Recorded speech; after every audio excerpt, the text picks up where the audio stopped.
God bless to all. എല്ലാ ആത്മീയ വിശ്വാസികൾക്കും യേശുനാമത്തിൽ നമസ്കാരം. പ്രിയരെ, ഇന്ന് നമ്മൾ ചിന്തിക്കാൻ പോകുന്ന വിഷയം യോഹന്നായുടെ പുസ്തകം 4-ാം അധ്യായം 46 തൊട്ട് 54 വരെയുള്ള വാക്യങ്ങളാണ്. യോഹന്നായുടെ പുസ്തകം 4-ാം അധ്യായം 46 തൊട്ട് 54 വരെയുള്ള വാക്യങ്ങളെ അടിസ്ഥാനമാക്കിക്കൊണ്ടാണ് ഇന്ന് നമ്മൾ ചിന്തിക്കാൻ പോകുന്നത്. ഇതിനു മുൻപ് നമുക്കറിയാം, യേശു ക്രിസ്തു കാനായിലെ കല്യാണത്തിന് വന്ന് വെള്ളത്തെ വീഞ്ഞാക്കുന്നതായിട്ട് നമുക്ക് ഒരു അത്ഭുതം കാണാൻ സാധിച്ചു. ഇത് ദൈവത്തിൻ്റെ ആദ്യത്തെ അത്ഭുതമായിരുന്നു. ആ സമയത്ത് നമ്മൾ ഒരു സാധാരണ വെള്ളത്തെ ഒരു അസാധാരണ വെള്ളമായി മാറ്റുന്ന ഒരവസ്ഥയാണ് നമുക്കവിടെ യേശു ക്രിസ്തുവിൽ നിന്ന് കാണാൻ സാധിച്ചത്. അപ്പോൾ ഈ സമയത്ത് ഇവിടെ കഫർനഹൂം എന്ന് പറയുന്ന സ്ഥലത്തു നിന്ന് ഒരു രാജാവിൻ്റെ ഒരു ഓഫീസർ, ഒരു ഉദ്യോഗസ്ഥൻ, അതായത് അത് പറയപ്പെടുന്നത് ഹെരോദാവിൻ്റെ കൊട്ടാരത്തിൽ നിന്ന് വന്ന ഒരു ഉദ്യോഗസ്ഥനാണ്. അദ്ദേഹത്തിൻ്റെ മകൻ മരണശയ്യയിൽ കിടക്കുന്നു, രോഗം ബാധിച്ച്. അപ്പോൾ അവിടെ വന്ന് യേശു ക്രിസ്തുവിനോട് റിക്വസ്റ്റ് ചെയ്യുന്നു, പ്രാർത്ഥന ചെയ്യുന്നു. അതായത് എൻ്റെ കുഞ്ഞിനെ നീ രക്ഷപ്പെടുത്താനായിട്ട് അവിടെ വരണമെന്ന്. അപ്പോൾ അങ്ങനെ വന്നപ്പോൾ യേശു ക്രിസ്തു ചോദിക്കുന്നു, നീ അതിശയവും ചിഹ്നങ്ങളും കണ്ടെങ്കിൽ മാത്രമേ നീ എന്നെ വിശ്വസിക്കത്തുള്ളല്ലോ. അപ്പോൾ പറയുന്നു, ഇല്ല പ്രഭു, നീ ഇവിടെ നിന്നുകൊണ്ട് ഒരു വാക്ക് പറഞ്ഞാൽ മതി, ഒരു വചനം പറഞ്ഞാൽ മാത്രം മതി, ഞാനത് വിശ്വസിക്കും. അങ്ങനെ യേശു ക്രിസ്തു അവരോട് പറയുന്നു, നീ ചെല്ലു, നിൻ്റെ മകൻ ജീവിച്ചിരിക്കുന്നു എന്ന് പറയുന്നു. അങ്ങനെ ആ വചനത്തിൽ വിശ്വസിച്ചുകൊണ്ട് അദ്ദേഹം വീട്ടിലേക്ക് യാത്ര തിരിച്ചു. യാതൊരു മടിയും കൂടാതെ യാത്ര തിരിച്ചു. അപ്പോൾ വഴിയിൽ വെച്ച് അദ്ദേഹത്തിന് റിപ്പോർട്ട് കിട്ടി, അദ്ദേഹത്തിന് ഇൻഫർമേഷൻ കിട്ടി, കുഞ്ഞ് ജീവൻ വെച്ചു, എല്ലാ രോഗങ്ങളും മാറി, അദ്ദേഹം പൂർണ്ണ സൗഖ്യം പ്രാപിച്ചു എന്ന് പറഞ്ഞു. അങ്ങനെ ആ വീടും ആ അധികാരി, ആ ഉദ്യോഗസ്ഥനും അവരുടെ കുടുംബം എല്ലാം ഈ പറയുന്ന യേശുവിലേക്ക് വിശ്വസിച്ച യേശുവിൻ്റെ കൂടെ ആവുകയും ചെയ്തു. ഇത് ഈ കഥകൾ നമ്മൾ വായിച്ചിട്ടുള്ളതാണ്. അപ്പോൾ നമ്മളിവിടെ മനസ്സിലാക്കേണ്ടത്, ഇതിൻ്റെ അകത്ത് വചനത്തിൻ്റെ സാമർഥ്യമാണ് നമ്മൾ കൂടുതൽ ഇതായിട്ട് മനസ്സിലാക്കുക. വചനത്തിൻ്റെ സാമർഥ്യം അനുസരിച്ച് നമ്മൾ എന്ത് പറയുന്നു അത് നമുക്ക് സൗഖ്യമായിട്ട് നമ്മുടെ ജീവിതത്തിൽ നമുക്കത് കിട്ടുന്നുണ്ട്. യഹോവ നമ്മളെ വചനത്തിൻ്റെ സാമർഥ്യത്തെ പറ്റിയാണ് നമ്മളെ പഠിപ്പിക്കുന്നത് ഇവിടെ. ഇതിൻ്റെ അകത്ത് നമ്മൾക്ക് കാണണമെന്നുണ്ടെങ്കിൽ ഇബ്രാനിയർക്ക് എഴുതിയ ലേഖനത്തിൽ 4-ാം അധ്യായം 12-ാം വാക്യത്തിൽ ഇപ്രകാരമാണ് പറയുന്നത്, ഞാൻ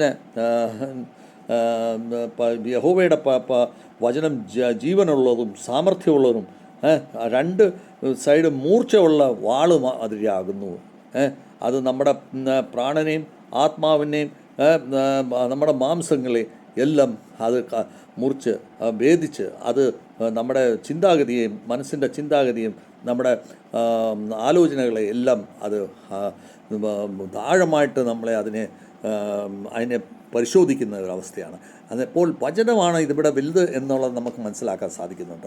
ഈ പറയുന്ന നമ്മൾ വചനത്തെ കൂടെ നമ്മൾ വിശ്വസിക്കുന്ന വ്യക്തികൾ, അവർക്ക് കാണാതെ തന്നെ വിശ്വസിക്കുക എന്നുള്ളതാണ് അവിടെ മനസ്സിലാക്കപ്പെടുന്നത്. അപ്പോൾ നമ്മൾ 2 കൊരിന്ത്യർ 5-ാം അധ്യായം 7-ാം വാക്യത്തിലും നമുക്ക് ഈ പ്രകാരം തന്നെയാണ് പറയപ്പെടുന്നത്. എന്താണ് അവിടെ പറയുന്നത്? ഞാൻ നോക്കിയിട്ടല്ല ഞാൻ വിശ്വസിക്കുന്നത്, ഞാൻ വിശ്വാസത്താൽ നിൻ്റെ കൂടെ നടക്കുന്നു. ഞാൻ കണ്ടിട്ട് ഞാൻ വിശ്വസിക്കുന്നവനല്ല, ഞാൻ വിശ്വാസത്താൽ നിൻ്റെ കൂടെ നടക്കുന്നു എന്ന് അവിടെ. അപ്പോൾ നമ്മളെല്ലാം നമ്മുടെ ജീവിതത്തിൽ നമ്മൾ യഹോവയെ കണ്ടിട്ടല്ല, നമ്മൾ വിശ്വാസത്താൽ യഹോവയുടെ കൂടെ നിൽക്കണം എന്നുള്ളത് വളരെ ആവശ്യമാണ്. ഇതാണ് ഇന്നത്തെ നമ്മൾ.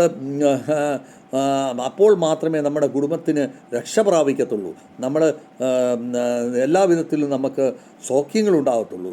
അപ്പോൾ അങ്ങനെ കാണാതെ വിശ്വസിക്കുന്ന വ്യക്തികൾക്ക് മാത്രമേ ദൈവം നമ്മുടെ കൂടെ നിൽക്കുന്നുള്ളൂ. നമുക്കറിയാവുന്ന കാര്യമാണ്, ഗലീൽ നാട്ടിൽ ഇത് 2ാമത്തെ ഒരു അതിശയമാണ് യേശു ക്രിസ്തു അവിടെ നടത്തുന്നത്. ഇതിൻ്റെ അകത്ത് നമുക്ക് യോഹന്നായുടെ പുസ്തകം 20-ാം അധ്യായം 31-ാം വാക്യത്തിൽ നമുക്ക് ഈ പ്രകാരം പറയുന്നു. എന്താണ് അവിടെ പറയുന്നത്? 31-ാം അധ്യായ വാക്യത്തിൽ പറയുന്നത്, 20-31 പറയുന്നത്, നീ വിശ്വസിക്കുക, യേശു ക്രിസ്തു എന്ന് പറയുന്നത് യഹോവയുടെ പുത്രനാണെന്നുള്ളത് നീ വിശ്വസിക്കണം. അങ്ങനെ വിശ്വാസം ഉണ്ടെങ്കിൽ ഉള്ളതുകൊണ്ടാണ്, അങ്ങനെയുള്ളൊരു വിശ്വാസം ഉള്ളതുകൊണ്ടാണ് കാനായിൽ പച്ചവെള്ളത്തിനെ, അതായത് സാധാരണ ഒരു വെള്ളത്തിനെ അസാധാരണ വെള്ളമാക്കി മാറ്റിയെടുത്തത്. ഈ അധികാരിയുടെ മകനെ ഒരു വാക്കുകൊണ്ട് പറഞ്ഞ് അതിനെ സൗഖ്യമാക്കി എടുത്തിരിക്കുന്നത്. അപ്പോൾ ഈ അവിടെ പണമല്ല വലുത്. അവിടെ എന്ന് പറഞ്ഞു കഴിഞ്ഞാൽ ദൈവത്തിൻ്റെ വചനത്തിൻ്റെ മുൻപിൽ പണവുകാരും പ്രതാപവും ഒന്നും വലുതല്ല. അത് ദൈവത്തിൻ്റെ വിശ്വാസമാണ് അവിടെ വലുത്. ദൈവത്തെ വിശ്വസിക്കുന്നവർക്ക് മാത്രമേ അത് ലഭിക്കത്തുള്ളൂ. അപ്പോൾ നമ്മൾ എല്ലാ രീതിയിൽ കൂടി നമ്മൾ മനസ്സിലാക്കേണ്ടത്, നമ്മുടെ വചനത്തിനെ ഉറച്ചു വിശ്വസിക്കുന്ന നമ്മൾ ഓരോരുത്തരും, നമുക്ക് ദൈവം നമ്മളെ പരിശോധിക്കുകയും നമ്മുടെ ആത്മാവിനെ പരിശോധിക്കുകയും അതോടൊപ്പം തന്നെ നമുക്ക് എല്ലാ ബുദ്ധിമുട്ടും പ്രയാസവും രോഗങ്ങളും എല്ലാത്തിനും നമുക്ക് സൗഖ്യം കിട്ടുന്നു. നമ്മൾ സങ്കീർത്തനത്തിൽ 107 അധ്യായത്തിൽ 20 വാക്യത്തിൽ ഇപ്രകാരം പറയുന്നു,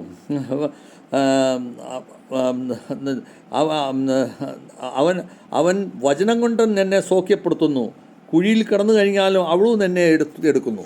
നമ്മൾ പ്രയാസത്തിൻ്റെയും വിഷമത്തിൻ്റെയും രോഗത്തിൻ്റെയും കുഴിയിൽ നമ്മൾ കിടക്കുമ്പോൾ അവിടുന്ന് നമ്മളെ രക്ഷപ്പെടുത്തി നമ്മളെ സൗഖ്യപ്പെടുത്തുന്നു. ഇത് വചനം പറയുന്ന പ്രകാരമാണ് ഇന്ന് നമ്മുടെ ജീവിതത്തിൽ നമുക്കത് പ്രയോജനമാക്കി നമുക്ക് കാണാൻ സാധിക്കുന്നത്. അതുപോലെ നമ്മുടെ മത്തായിയുടെ സുവിശേഷം നമ്മൾ 8-ാം അധ്യായത്തിൽ 8-ാം വാക്യത്തിൽ എന്താണ് പറയുന്നത്? അവിടെ പറയുന്നത് നമ്മളെ അറിയാം. നമുക്ക് ഒരു സുബേദാർ അവിടെ വന്ന് അദ്ദേഹത്തിൻ്റെ ഒരു വർക്കർ, അദ്ദേഹത്തിൻ്റെ ശിഷ്യനെ രോഗികളായി കിടക്കുമ്പോൾ അദ്ദേഹത്തിനോട് യേശു ക്രിസ്തുവിനോട് പറയുന്നത്, നീ ഇവിടെ നിന്നുകൊണ്ടൊന്ന് പറഞ്ഞാൽ മാത്രം മതി, നിൻ്റെ മുഖം തുറന്നു നീ ഒന്ന് പറഞ്ഞ് മാത്രം മതി, എൻ്റെ ശിഷ്യൻ അവിടെ സൗഖ്യം പ്രാപിക്കും.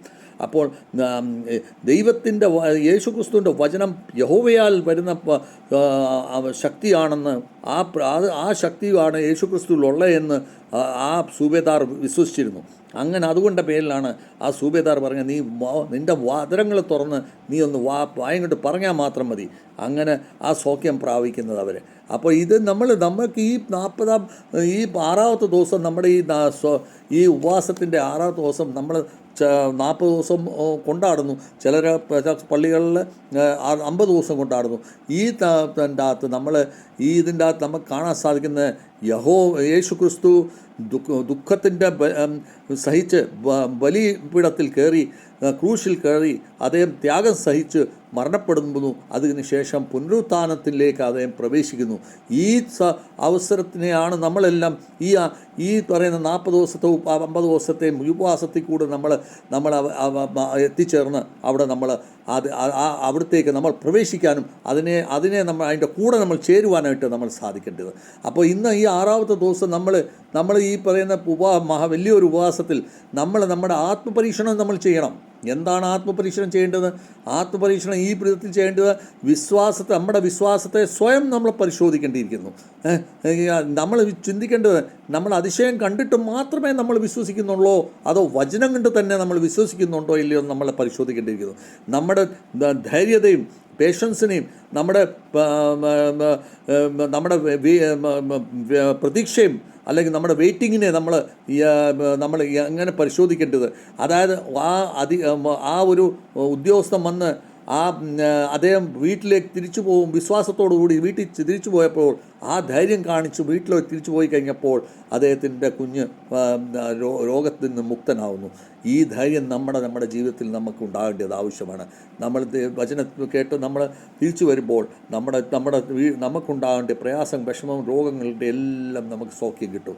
അതോടൊപ്പം തന്നെ നമുക്ക് കുടുംബത്തിന് വേണ്ടി പ്രാർത്ഥിക്കുക എന്നുള്ളത് നമുക്ക് ആവശ്യമാണ് ഈ സമയത്ത്. അത് ഈ പറയുന്ന ആ ഒരു ഉദ്യോഗസ്ഥന് അദ്ദേഹത്തിൻ്റെ മകന് വേണ്ടി യേശുക്രിസ്തുവിൻ്റെ മുൻപിൽ പ്രാർത്ഥിച്ചു, മധ്യസ്ഥതയ്ക്ക് വേണ്ടി പ്രാർത്ഥിച്ചു. കുടുംബങ്ങൾ അപ്പോൾ അദ്ദേഹത്തിൻ്റെ കുഞ്ഞ് സൗഖ്യം പ്രാപിക്കും എന്ന് പറയുന്ന പോലെ ഇന്ന് നമ്മുടെ ജീവിതത്തിൽ നമ്മുടെ കുഞ്ഞുങ്ങൾക്ക്, നമുക്ക് വേണ്ടി, നമ്മുടെ ബന്ധുമിത്രാദികൾക്ക് വേണ്ടി, നമ്മുടെ സഹോദരന്മാർക്ക് വേണ്ടി നമുക്ക് മധ്യസ്ഥ പ്രാർത്ഥന ചെയ്ത് നമ്മൾ അവരെ സൗഖ്യപ്പെടുത്തേണ്ട കാര്യം നമ്മുടെ ചുമതലയാകുന്നു. നമ്മൾ പ്രാർത്ഥനയിൽ, നമ്മൾ വചനത്തിൽ വിശ്വസിച്ച് നമ്മൾ പ്രാർത്ഥിക്കുമ്പോൾ നിശ്ചയമായിട്ടും അത് നമുക്ക് ലഭിക്കും. അതുപോലെ തന്നെ വചനത്തിൽ ഉറച്ചു നിൽക്കണം. നമ്മൾ ഉപവാസത്തിൻ്റെ സമയത്ത് നമ്മൾ യഹോവയുടെ വചനത്തിനെ മുറുക്കെ പിടിച്ചുകൊണ്ട് നമ്മൾ നിൽക്കുമ്പോൾ നമുക്ക് കിട്ടേണ്ടത് ദൈവം നമുക്ക് തന്നിരിക്കും. നമ്മുടെ ഉദ്ദേശിക്കുന്നത് നമ്മൾ സാധിച്ചിരിക്കും. അത് നമുക്ക് ഈ 6 ദിവസത്തെ നമ്മുടെ ഉപവാസത്തിൻ്റെ ദിവസത്തിൽ നമുക്ക് മനസ്സിലാക്കാൻ സാധിക്കുന്നത്. അതോടൊപ്പം തന്നെ നമുക്ക് ഈ വചനം കണ്ട ഈ 6 ദിവസം നമുക്ക് എന്താണ് നമുക്ക് കിട്ടുന്നത് നമ്മൾ നോക്കണം. വളരെ കഠിനമായ പരിസ്ഥിതിയിൽ നമ്മൾ യഹോവയുടെ വചനത്തിൽ നമ്മൾ വിശ്വസിക്കേണ്ടത് ആവശ്യമാണ്. യഹോവയെ കാണാതെ തന്നെ നമ്മുടെ വചനത്തെ വിശ്വസിച്ച് നമ്മൾ വിശ്വസിക്കേണ്ടവരായിത്തീരുന്നു. നമ്മൾ കുടുംബത്തിന് വേണ്ടി നിരന്തരം പ്രാർത്ഥിച്ച് നമ്മുടെ രക്ഷ പ്രാപിക്കേണ്ടിയിരിക്കുന്നു. ഈ ഉപവാസത്തിൻ്റെ ദിവസങ്ങളിൽ നമ്മുടെ ആത്മീയ ഡിസിപ്ലിനിലും അതോടൊപ്പം തന്നെ വിശ്വാസത്തിൻ്റെ ഉറച്ച കെട്ടുറപ്പോടുകൂടി നമ്മൾ ജീവിക്കേണ്ടതായിട്ടിരിക്കുന്നു. ഇങ്ങനെയൊക്കെ ജീവിക്കുമ്പോൾ മാത്രമേ നമുക്ക് ഒരു ജീവിതത്തിൽ നമുക്ക് എല്ലാവിധ അനുഗ്രഹങ്ങളും കൃപയും എല്ലാം നമുക്ക് കിട്ടുന്നുള്ളൂ. ഈ ഉപവാസം 6ാമത്തെ ദിവസത്തെ നമുക്ക് ഈ വലിയൊരു നോയമ്പിൽ നമുക്ക് ഈ പറയുന്ന വിശ്വാസം കാണാതെ വിശ്വസിക്കുന്ന വിശ്വസിക്കുന്ന നമ്മൾ മനുഷ്യൻ, നമുക്ക് അങ്ങനെ ഒരു വിശ്വാസം നമ്മൾ വചനത്തിൽ കൂടെ നമുക്ക് കാണാതെ വിശ്വസിക്കുന്ന നമ്മളായി തീരുമ്പോൾ നിശ്ചയമായിട്ട് ഈ വചനം നമ്മുടെ ജീവിതത്തിൽ നമുക്ക് പ്രയോജനകരമായി തീരും. നമ്മുടെ എല്ലാ പ്രയാസങ്ങളും വിഷമങ്ങളും കഷ്ടങ്ങളും എല്ലാം മാറിക്കിട്ടുമെന്നുള്ള നമ്മൾ ഉറച്ച വിശ്വാസത്തോടു കൂടി നമ്മൾ ഈ സമയത്ത് നമ്മൾ ചിന്തിക്കുകയും മനസ്സിലാക്കുകയും നമ്മൾ അതനുസരിച്ച് പ്രതീക്ഷിക്കുകയും ചെയ്യേണ്ടത് ആവശ്യമാണ്. അപ്പോൾ അങ്ങനെ വരുന്ന ഈ അവസരത്തിൽ നമ്മുടെ കുടുംബത്തിനും എല്ലാവർക്കും ഈ മേളിൽ പറഞ്ഞ ഈ യോഹന്നായുടെ പുസ്തകത്തിൽ 4ാം അധ്യായത്തിൽ പറയുന്ന ഈ 46 തൊട്ട് 54 വരെയുള്ള വാക്യങ്ങൾ നമുക്ക് എല്ലാവർക്കും പ്രയോജനമായി തീരട്ടെ എന്ന് പ്രാർത്ഥിച്ചുകൊണ്ട് എൻ്റെ വാക്കുകൾ ചുരുക്കുന്നു. God bless to all.